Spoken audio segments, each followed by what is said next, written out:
তো আইতে এত কোল লাগে নাকি আরে হতলতে এর বদিক কি দে কি রে এঙ্গুরি হঠাৎ না জরুরি ডাকিলি কোনো সমস্যা নাকি? এলাকার সবচেয়ে বড় গরু লইকে আমার মাঝে বেত বড় ডাকে বলে ডেকে দি রে বেড়া আর মা যেন গরু লয়ে হালামি কে বড্ডা করি বাজারের শ্রেষ্ঠ গরু 2.5 লাখ টাকা দাম। আরে দোস্ত ঠিক কোরবান আইলো আর তোরা কি শুরু করলি? আরে ভাই কেউ ডর গরু লর কেউ ছোট গরু লর কেউ সল লর তো ডর গরু লর দি তার কোরবানর ছোট গরু লর আর সল লর তার কোরবান কি নহব? ডর গরু লয়ের যদি কোরবান করলে আল্লাহ কবুল করলি আর ছোট গরু দিয়ে এরও কোরবান করতে তার কোরবান কি আল্লাহ কবুল নকরিব?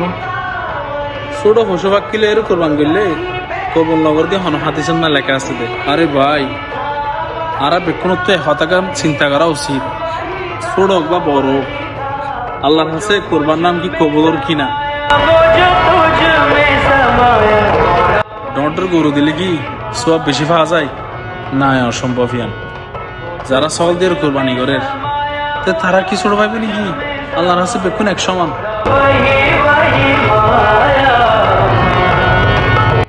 তোরা আবার হতালে মন খারাপ নগরিস চল তোরা গরু চাই আইবি।